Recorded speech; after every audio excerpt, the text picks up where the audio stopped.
Want to stop juggling spreadsheets, calendars, and a dozen apps just to run your rentals? Lodgify makes it easy. It's an all-in-one toolkit for hosts. Build a direct booking website, automate guest messaging, and keep all your channels in sync. Running your rental business your way has never been simpler. And for Good Morning Hospitality listeners, you can get 20% off any yearly plan with code GMH20. Just check the link in the show notes to get started today.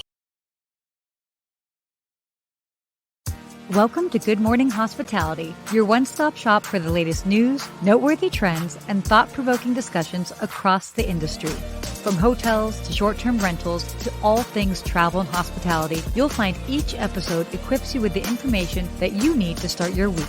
Join us on Good Morning Hospitality every Wednesday, wherever you get your podcasts.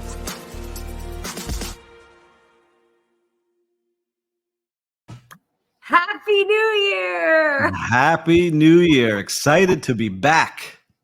Steve, I see you laughing over there. I'm just smiling. I'm happy to be back with you. You know, when we took 2 weeks off, I didn't think I was going to go through withdrawals of not having Sarah and the show every week. Right? I have to say, I definitely missed doing the show, but it was also really nice to just have some time off and to unplug. And here we are. New year, new energy. I know. What did you end up doing? Oh, gosh. Well, I ended up doing, I actually had a very low-key holiday. Low-key for Christmas. I was in Los Angeles. I just wanted to be home. And then over New Year's, I ended up going to Joshua Tree, which we'll totally talk about later. But I want to hear what you did. But we also, by the way, in the meantime, if you're joining in, let us know where you're joining from. Yeah, it was time for our roll call. I think we should get some music for our roll call today. What do you think? Yeah. Let's do that. So as we're doing this, we said we're going to bring some early morning energy to this show. And so we want to see where you all are watching from. So we've got Jeremy, superfan Jeremy from Israel. Always love seeing you, my friend. And who else is joining us on live? I'm back in LA. I'm in Miami. I just got back yesterday from Washington, D.C., which was a lot of fun. Dude. Oh, I can't wait to talk about that. I went to college in D.C., favorite place of mine. I will be actually there in a couple of days. So it looks like I just missed you again. But it was great. I was walking the streets of Georgetown thinking, where did young Sarah and Vina run around here in Georgetown? Stop. Oh my gosh, that's right, Vina. Okay, wait, we have to remind everybody. Okay. Oh, we got Philip from the Bahamas. Good to see you this morning. This music is some Bahamas energy right now. So yeah, we definitely need some Bahamas. We're having these. Oh, now we're loud in here. All right, cut it. Oh, wow. Oh, we're getting to party mode. Our viewers are like, what's going on over here? Bad mode, Steve. We're still. Right, got it. Right. But yeah, I was walking Georgetown streets thinking of where Sarah was partying.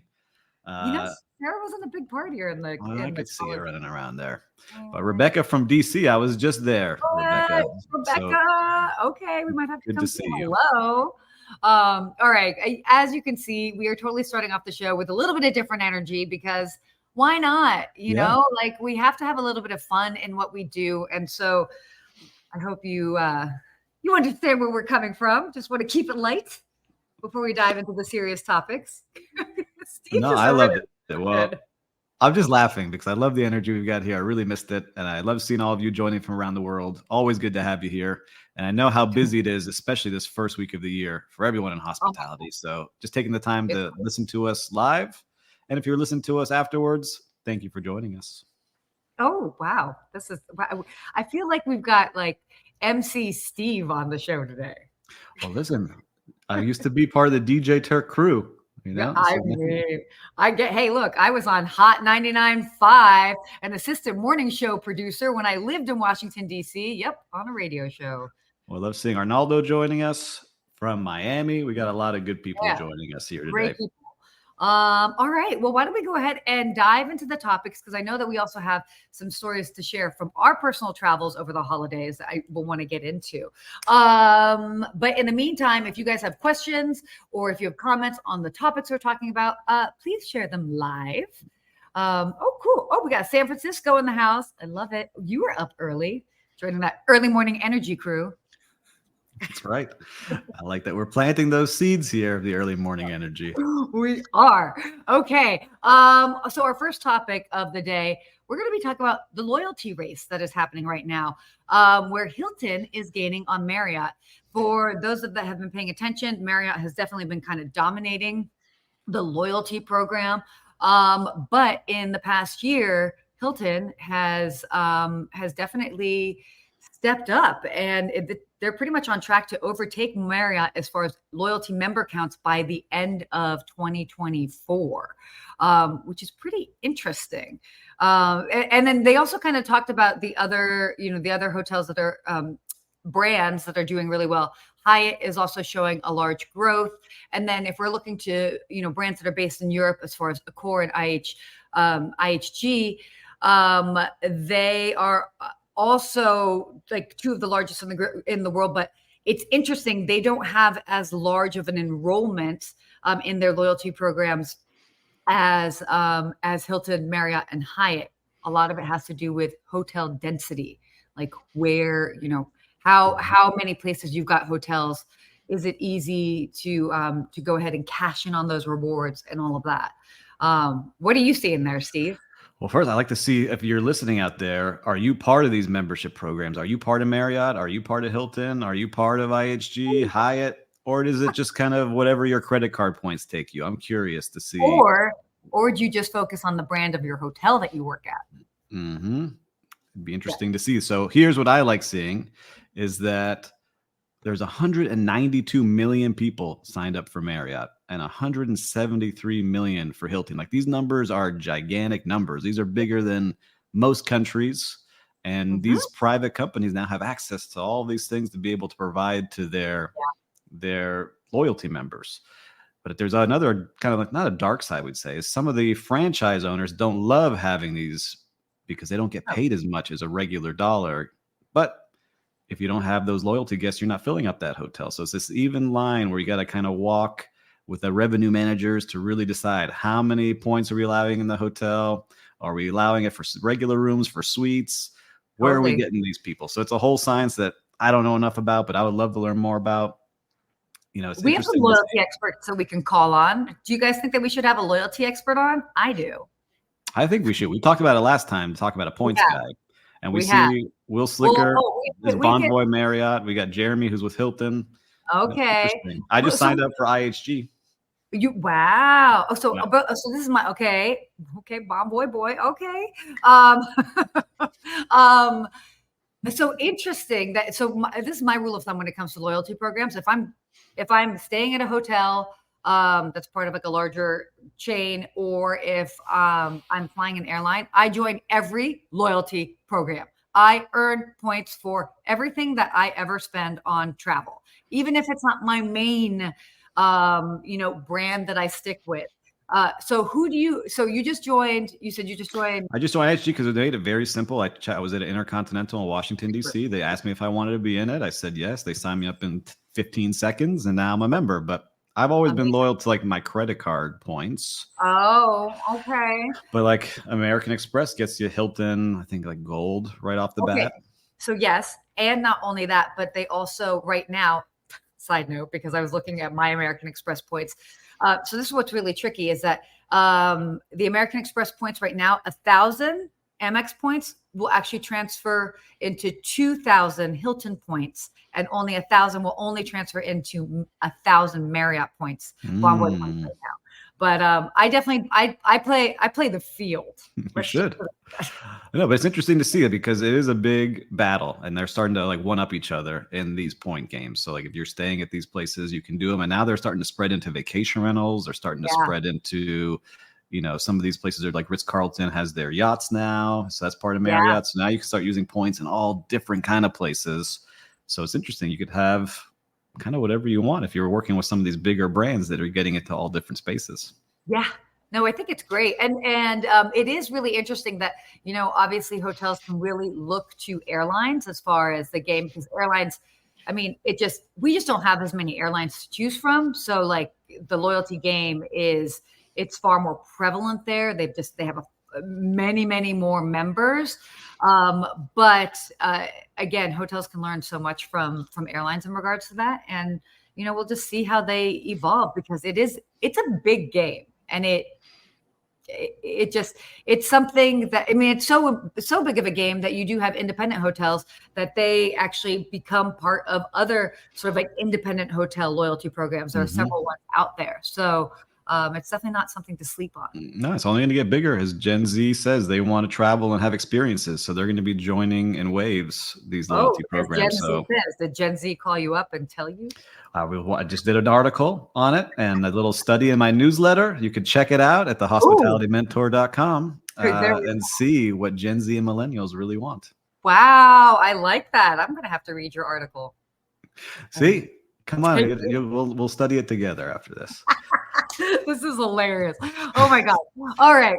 Okay. Switching gears a bit. We all know and talk about, obviously, loyalty programs, but now we're talking about the AI and the digital transformation and how it is changing the hotel landscape. So first of all, I feel like it has been the longest running conversation of how do we incorporate technology into hotels without losing or diluting the guest experience. I mean, oh my gosh, we have been talking about this forever. And now we've got AI. And it's interesting. And I think it kind of blows my mind that people are still nervous to implement technology into hotels and the guest experience, because first of all, that's how we live as humans. Like we have our phone with us. I mean, like my phone is with me unless I'm sleeping or in the shower. Mm-hmm. Me too. Maybe it's a bad habit for us. Maybe that's a New Year's resolution we got to add to our list. All right, Steve, we're not talking about that. I'm not ready to break that addiction. No, but again, like understanding how we are so reliant on technology. And, there's a couple of different things that, people have certain mindsets when it comes to implementing AI into hotels but there are ways that we can kind of like look to sort of harmonizing the experience, so to speak. So, I think a lot of it comes down to education and training. Also using AI to help personalize, because again, hospitality and especially like higher end service, personalization is king. And you can really use AI to help do that. Also balancing sort of tech and having that high level touch. Absolutely. And then the other big thing, because I think AI's, and understandably so, there's a lot of mistrust around it. So you have to build that sort of trust and understand that, like, okay, this is how we can implement it. It's not going to take over. We're not going to lose jobs, and that we can still have AI help handle sort of like the mundane things that maybe if we, take that off the plate of people working, they can have more time to have special moments with guests. Yeah, look, I think first, are you using AI tools in your daily life? Yeah, Yeah. And for listeners out there, are you using AI tools out there? There's a bunch of them out there, even some simple ones like you've heard of ChatGPT, I'm sure. And if you haven't, please just go start playing with these things. Yes. But if I'm a general manager of a hotel, I want my team using it.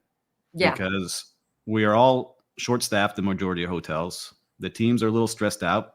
Totally. This helps you become more efficient. People say, well, I don't want, chatbots answering people. It's not about that.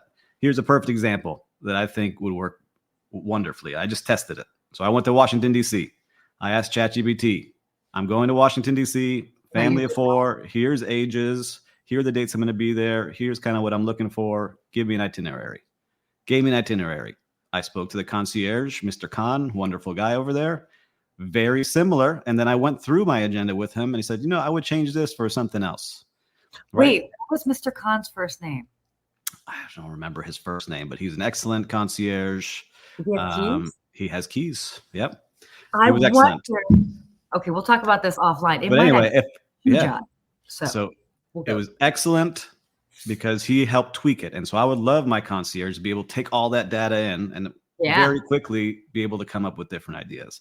Or if you have all these reviews coming in, you can plug them all into a ChatGPT or an AI tool, review all these give me what's happening very quickly, so you don't have someone sitting there going review by review by review looking for trends.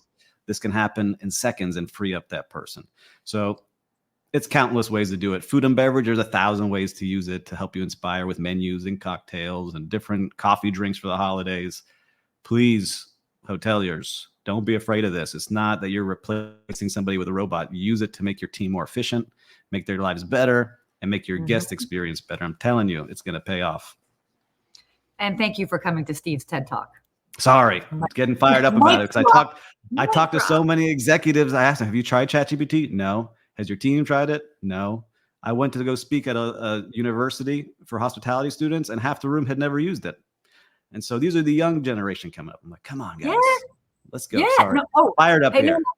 Hey, look, I'm number one of your TED Talk fan club here. I agree with you 100%. This is interesting. Jeremy wrote in. He was saying that AI leaves out the emotional element of recommendations.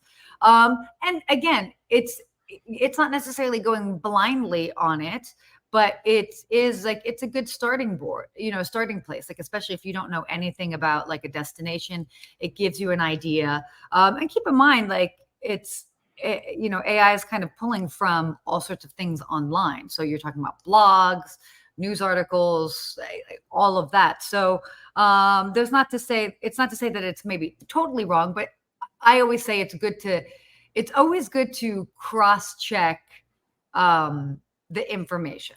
Yes, because I'll give you another one. Yeah, another example.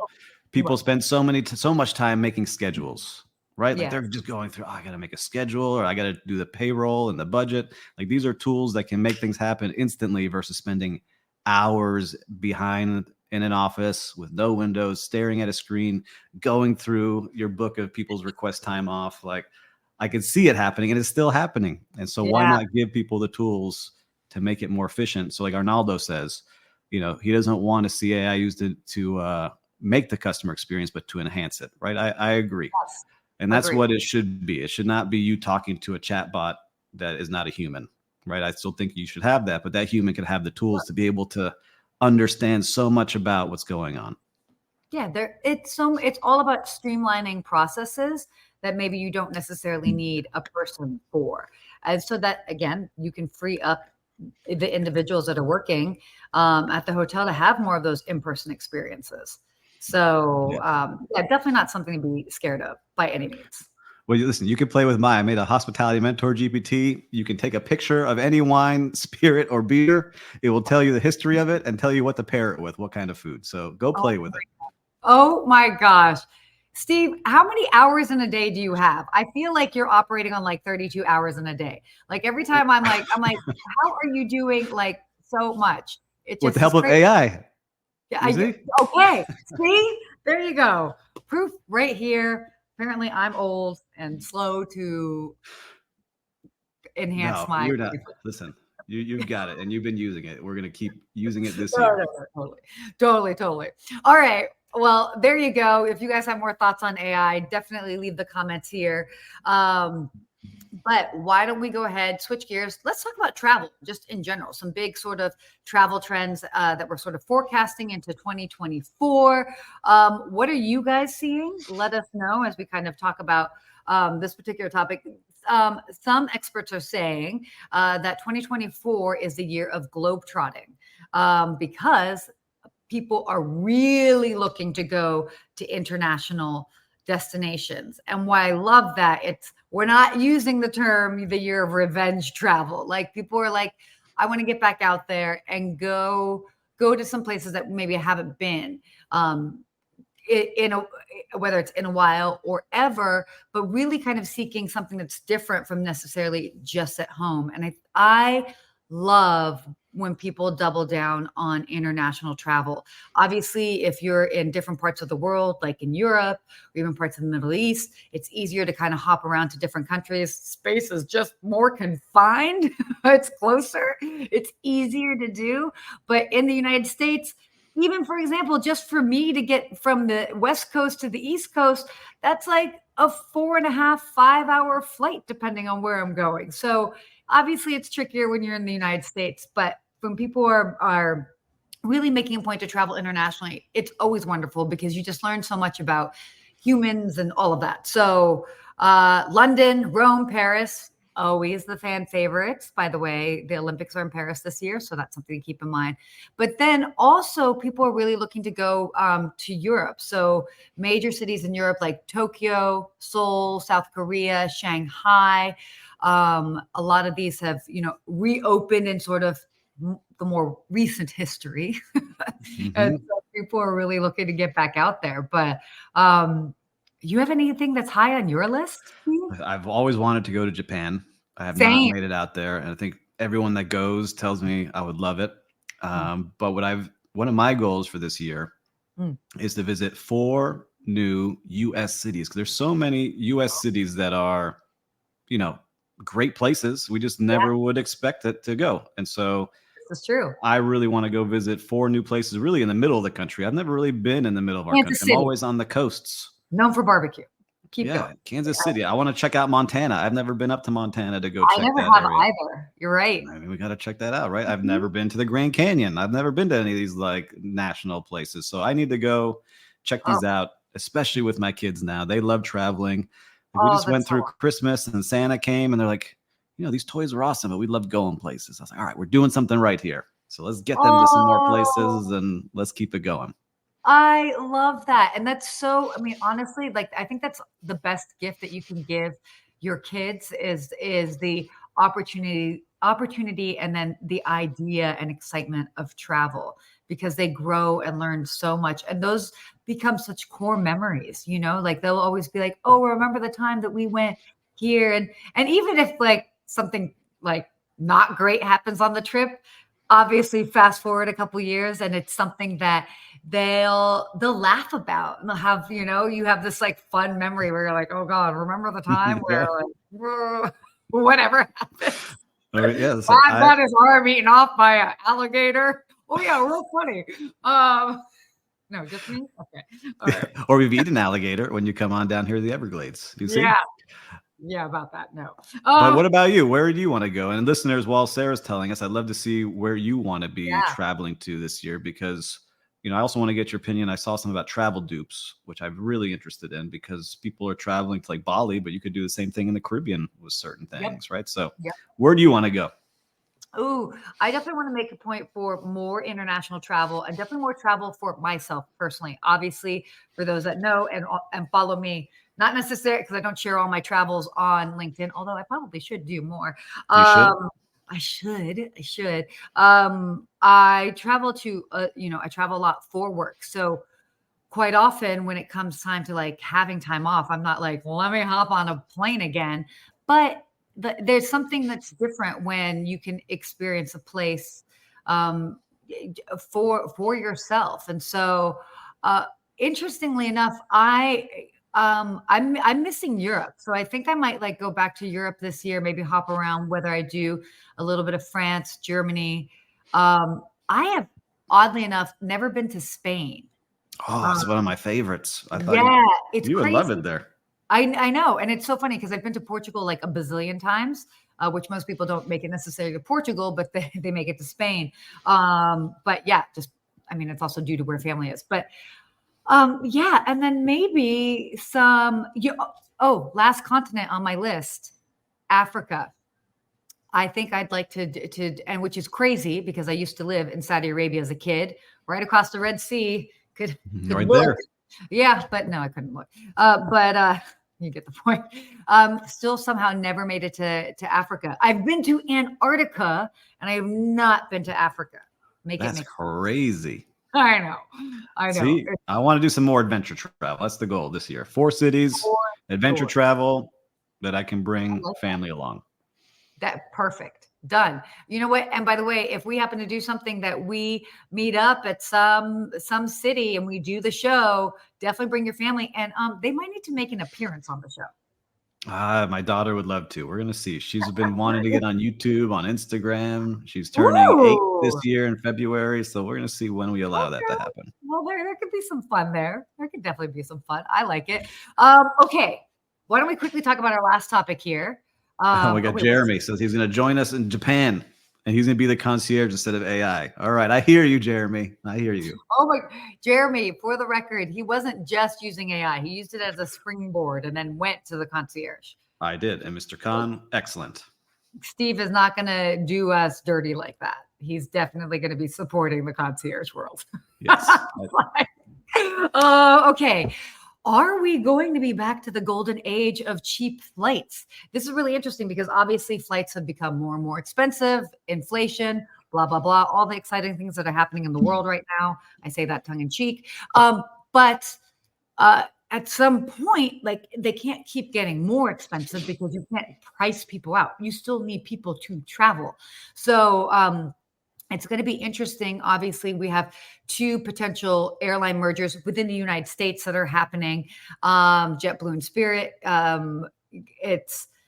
They're in talks, and then also Hawaiian and Alaska as well too. What that does to the playing field, like, does it make it more, as far as more accessible to individuals? Like, can they travel to more destinations? All of that, but I'm hoping that even if prices don't necessarily go down, that at least they level out, because we need people traveling.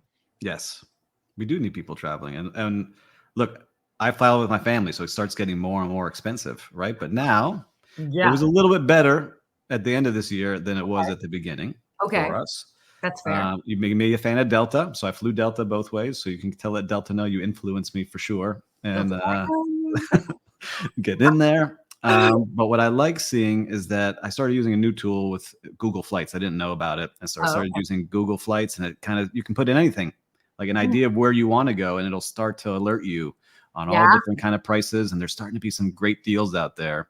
And what I've learned is, like, if you should be booking things 6 to 8 weeks out for domestic, and maybe like 2 to 3 months for international, when you start seeing some of the best deals. So now's a good time to be planning if you want to go in that first quarter. Is that what you were seeing too? Oh, 100%. And what I love is what you just mentioned. First of all, always book direct, obviously, at the end of the day. But I love using these other tools. Hello, we're leaning into technology again. But these other tools to kind of get an idea as far as good deals that are out there. And if you are at all flexible with destinations and being open-minded about that, and maybe even a little bit of your schedule, if you are flexible at all, it's amazing what might open up for you. And to me, some of my best trips have been trips that maybe the destination wasn't exactly like high on my list or even really on my radar. But then, like, for example, I remember being offered to go to Nicaragua, and I was like, Nica who? Kidding. I know what Nicaragua is. But I was like, cool. Sorry.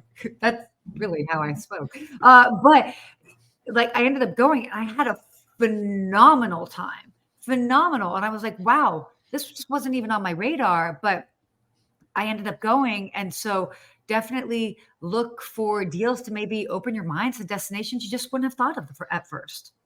I agree. And we talked about that once, like that surprise travel. Like, would you just go somewhere not knowing where it might be? But I'm open to like looking for different places that I just never been, because I think there are so many great cities that we just don't think of. We all think of the big names all the time. Yeah, I'm going to go explore some of these other cities that could become some of our favorites. Yes, they could. Okay. Keep in mind of the time, because it's a new year. We're flying by here. We are flying by. Let's do a little bit of real-time recap. Oh, wait. Yours is packed, I bet, right? I'm packing up my office, viewers, but to ring the bell, everything's packed up. This is the last show I'll be doing in here as we build out a new office. Oh my gosh, end of an era. I don't know. I got to see if I can bring my plants along. We're going to figure this out. I cannot wait to see. It'll be an evolution. It'll be awesome. Okay, real-time recap. You ready to share, or you want me to dive in? I would love to share. So, as we said, I went to Washington, D.C. for the New Year's Eve week, and I ended up picking a random place. Just wanted to be in a certain neighborhood, and found a good deal at the Intercontinental Hotel in Washington, D.C. at the Wharf, which is a great little part of the city, which I love the Wharf. And I wrote to the general manager, Chris Lee, just saying, hey, would love to say hello to you. Didn't ask for anything, just say, would love to say hello if you're around. I know how busy it is. Yes. And he took amazing care of our family. Oh, Great upgrade. He says a fan of the show. So fun. love to see it. Just kind of made some new friends when I was there. But every single person in there, this is where I judge hotels. Are they smiling when they're walking around during busy times? And everyone was smiling. Everyone was genuinely nice, from the doorman to the concierge, the front desk to the restaurant team. Awesome job at that hotel. That is so great. Shout out to them. Oh my gosh. I'll see. I have a very secret trip, not so secret because I'm sharing it on here, but I have a secret trip coming up to Washington, D.C. this weekend. So I'm not staying in that area, but maybe I'll pop over there. Yeah, a lot of fun. Yes. Okay. So my real-time recap, I did something different. I stayed in an Airbnb. I know all you hotel people don't gasp. It's okay. It's fine. That's right. We run a management company with Airbnb, so. Oh, no, totally. No. Oh, a fan. So loved all the little touches of the house. The host was wonderful. We communicated ahead of time. We were going to stay for 2 nights and we decided to stay for 3. Just the decor was, by the way, I was walking around that house, taking pictures of everything, being like, "Ooh, I like this style. I like that." Where were you? So I stayed in Palm Springs, and I stayed, actually, you can even see the place online, Casita Nopal. And the communication with the host was so wonderful. You felt like you were staying. I mean, obviously, you just felt like you were able to have a home away from home. And it was it was just great and just comfortable, easy, perfect way to get away. But again, it was this nice reminder that, even if you're not necessarily in a hotel, you can still have wonderful experiences and have wonderful service from, Airbnb hosts or anybody that's doing sort of a home rental. From champagne, because we were there over New Year's, chocolate, all of that, you can still have the warm and fuzzies. Yes, you can. So that was pretty cool. But so shout out to them. I'll probably do a little post to talk about that property because it was awesome. Definitely worth it. Give them a shout out. They would love that. And if you get one booking from you, that's just so nice for one of those on the cake. Exactly. That's amazing. Okay. Why don't we go ahead? Our hospitality quote of the day. Would you like to read it? Ooh. Let's read it. Being on par in terms of price and quality only gets you into the game. Service wins the game. Yes. That's from Tony Alessandra. Yes. I love this quote. We talk about it all the time, that it's service is the tipping point. Service is what brings people back, not your marble floors. They could be really pretty marble, but you know what I mean? They're coming back for your employees, the service, how they feel. Mm-hmm. And so that's going to be the difference of why somebody comes back to a hotel. We all know, we all want return guests. It's true. It's true. It's just small touches, right? We stayed we didn't stay at the hotel, but we had breakfast at the Pendry, Washington, D.C. They came out with little gifts for the kids, coloring books, little things, and they're still carrying around with them, right? Because they took that extra step of service to say, we want to really take care of these kids while they're here. So small, tiny touches that cost maybe $1, and they remember it forever. Yeah, and it's so awesome. Oh, thank you, Jeremy, by the way. Happy New Year, all of that. I love this. People buy from people. This is true. Yeah, nice people. Yeah, correct. Thank you for clarifying, Steve. Nice. People buy from nice people. Yes. Yes. No, this is so true. So I love that. Hopefully that reminds you how important and valuable we are in the hospitality industry, that we make the difference at whatever property we're working at. So remember that going into this year, know your value that you are bringing to the property that you work at, because you are what makes the difference. Yeah, I think that's a great place to end today. That was very motivational. I love it. Yeah. Oh, you came to my TED Talk too. Good times. You guys are getting free TED Talks here. Early morning Wednesdays with that early morning energy. We need some swag with early morning energy. We should need to make that happen. We have something. We need some lightning bolts, early morning energy. Woo! Perfect. Oh, wow. I promise I will calm down. But this was great. What a fun start to the new year. A great start to the new year. I'm excited for what we have coming up. We have some big things planned, and I know that we're going to do even bigger things with all of you listening. subscribing, commenting, and joining us every week. It's amazing. And if you want to see us come to a city near you, we can make it happen. Yeah, so, we had a good test run. We loved it down here in Hollywood at the Diplomat Hotel. We did. So we're going to have to make something happen. We'll figure it out. And look, you motivated Federica. So yay, Federica. You make a difference. I know you're doing big things out there, Federica. Keep doing it. And we're here if you need anything. 100%. So that being said, that is our show, our very first show to start and kick off the 2024 season. Here we go.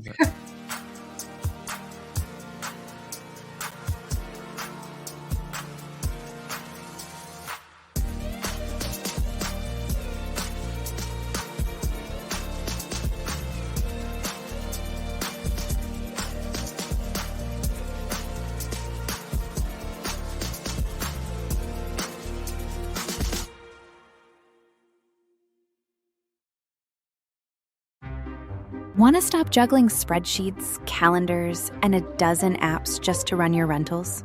Logify makes it easy. It's an all-in-one toolkit for hosts. Build a direct booking website, automate guest messaging, and keep all your channels in sync. Running your rental business your way has never been simpler. And for Good Morning Hospitality listeners, you can get 20% off any yearly plan with code GMH20. Just check the link in the show notes to get started today.